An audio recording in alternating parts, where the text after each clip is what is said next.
Okay, let's just dive right into this explainer. Today, we're unpacking something pretty fascinating, the highly structured and honestly really complex world of Indian family law. If you've ever wondered how the legal system actually steps in to protect those who literally can't protect themselves, through adoption, guardianship, and custody, well, you're absolutely in the right place.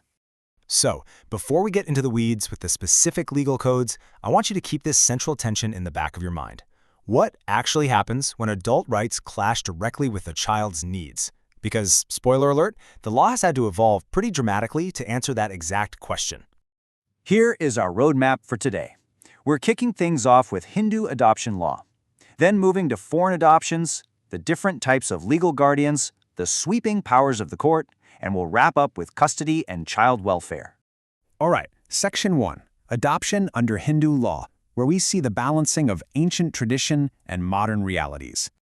Historically, ancient Hindu law viewed adoption mostly as a religious institution. It was really about continuing a bloodline and making sure someone was there to perform religious rites. But today, the whole paradigm has shifted. Modern adoption law is now this incredibly important legal relationship centered entirely on a child's social and emotional security. It's really about protecting the orphaned above all else. And the real turning point for that massive shift was the Hindu Adoptions and Maintenance Act of 1956. This is basically the foundational rulebook. It officially codified and modernized those ancient traditions, basically drawing a hard line in the sand that permanently anchors the entire adoption process in the welfare of the child. But here's the catch. Under this act, the conditions for adopting are incredibly strict, and it's all based on your current family structure. Basically, if you want to adopt a son, you cannot already have a living Hindu son, period. And the exact same rule applies to adopting a daughter. The law demands that adoptions fulfill very specific, unmet familial needs. There are also some really heavy protective measures when it comes to age. For instance, if an adoptive parent and child are of opposite sexes, Section 11 of the Act mandates a massive 21-year age gap, no exceptions. It's a rigid, completely non-negotiable safeguard, and it's designed specifically to maintain the absolute sanctity of the parent-child relationship. So, when is an adoption actually legally complete? Well, paperwork and registration are definitely helpful, sure, but the truly essential ceremony? That's the actual physical giving and taking of the child. Once that physical transfer happens, boom, the child is legally severed from their biological family and fully integrated, inheritance rights and the whole shebang, into their new adoptive family. Moving on to Section 2, Inter-Country Adoption Rules. Let's look at how we protect children across borders. Okay, when we start talking about international adoptions, there's this organization called CrPC. They are literally the absolute frontline defense against child trafficking. Operating right under the Ministry of Women and Child Development, CrPC's whole job is to ensure that foreign adoptions focus completely on rehabilitating orphaned or abandoned children. We're making sure they aren't treated as commodities, And to actually make this happen, there are incredibly rigorous safeguards in place. These were actually framed by the Supreme Court in the really famous Laxmikant Pandey case. We're talking mandatory, strict home study reports, prioritizing Indian adoptive parents first, intense background checks, and even mandatory post-adoption follow-ups. In this arena, transparency is absolutely paramount. Section 3, Types of Legal Guardians. Basically, who gets to decide for the minor? So different personal laws actually handle guardianship in their own unique ways. Under Hindu law, the father is typically considered the first natural guardian of a legitimate child, and then the mother. But under Muslim law, it's a bit different. The father generally guards the property, while the mother is entitled to early custody. But here's the common ground. In both frameworks, guardians can also be appointed by a will or by a court under the Guardians and Wards Act of 1890. What's really cool is how the courts actively shape these laws, basically to prevent rigid traditions from doing any harm to a child. A great example is the landmark case of Githa Hariharan versus Reserve Bank of India. The Supreme Court totally stepped in and interpreted the mother's rights as a natural guardian much, much more broadly. It just goes to show that the child's welfare beats out outdated interpretations every single time.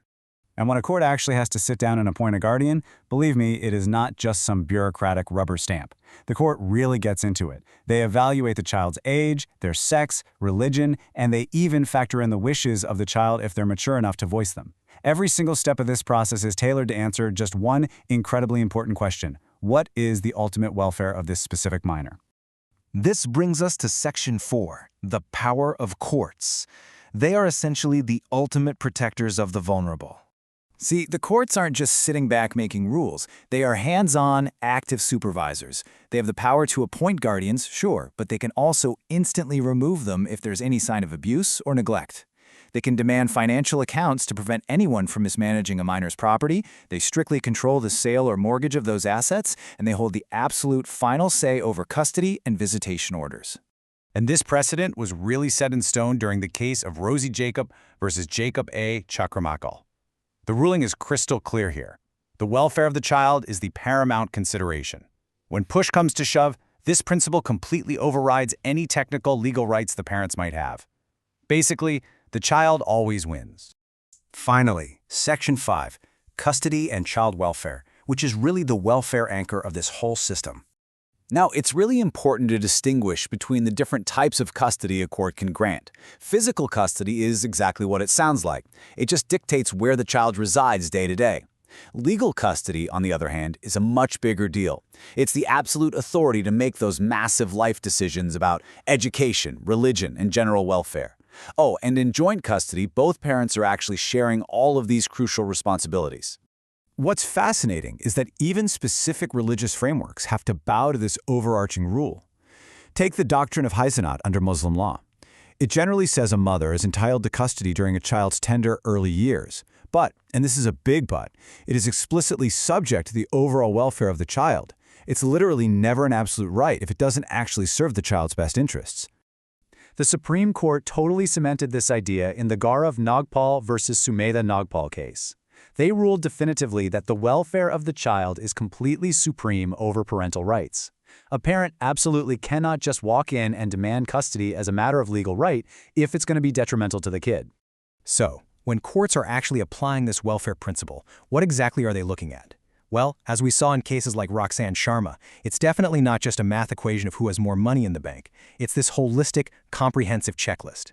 They're looking at emotional well-being, educational needs, financial security, moral welfare, and yes, even the child's own preference. It's basically a deep dive into ensuring total, holistic happiness.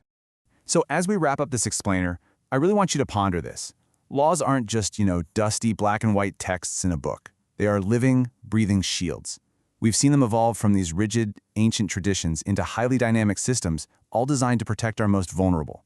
So how do we, as a modern society, continue to balance these deeply rooted legal traditions with the ultimate, undeniable human need for a child's safety? Thanks so much for joining me today, and keep exploring.